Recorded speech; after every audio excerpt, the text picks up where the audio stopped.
This is Rickie News Channel. I'm James Menendez. Our top stories. A Northern Virginia school board voted Wednesday evening to approve a new policy expanding the rights of transgender students.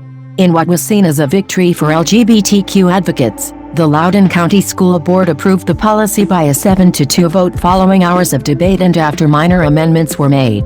LCPS number one priority is to foster the success of all students and ensure they feel safe, secure, accepted, and ready to learn at school, Loudoun County Public Schools said in a statement. The school division will continue to do its due diligence in creating that environment and remaining open and transparent with all LCPS partners, community members, and stakeholders. Policy 8040 requires teachers to use preferred pronouns and allows gender-expansive and transgender students to participate in sports and other activities in a manner consistent with the student's gender identity. It also allows transgender students access to school facilities that correspond to their consistently asserted gender identity. The policy follows Virginia law, which directed districts to consider revised anti-harassment guidelines. On Wednesday, school board member Jeff Morse denounced the guidelines. According to Fox 5 of Washington, D.C., the policy is not needed. The policy does not solve the issues that it's purported to solve.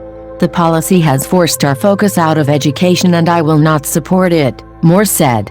From years past, comparing that to today's classroom and today's workforce is like comparing technology of 1980 to today's technology. Our teachers, administrators, and counselors are well trained to identify issues and provide emotional support to students, he added, according to WDVM-TV. After his comments, Ian Sarotkin, another board member, encouraged Morse to speak to more of our gay and transgender students.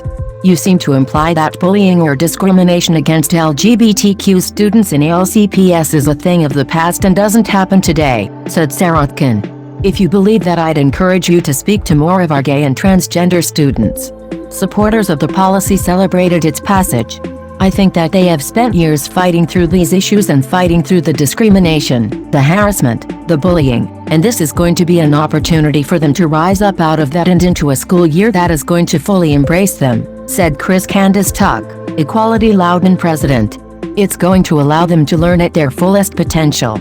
Wednesday's meeting was sparsely attended, a contrast with the board meeting Tuesday when parking lot rallies were held and a public comment period went over 4 hours.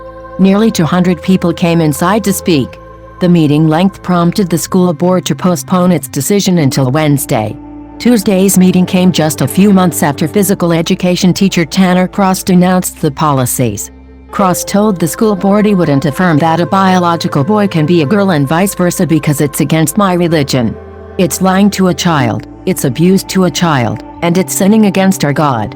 His subsequent suspension and lawsuit poured fuel onto an already fiery debate over free speech and identity in one of the nation's wealthiest counties, located about 35 miles west of Washington, D.C. Ryan Mooney, who identified as a former LCPS student, had recounted his own alleged molestation. He was worried the new policy would create loopholes for further abuse. I don't want the sexual predators to slip through the cracks, or, inaudible, these loopholes and these policies provide, Mooney said. Hundreds of people also attended a meeting in June when the board considered the proposal publicly for the first time. The board's chair cut short public comment when parents refused to quiet down.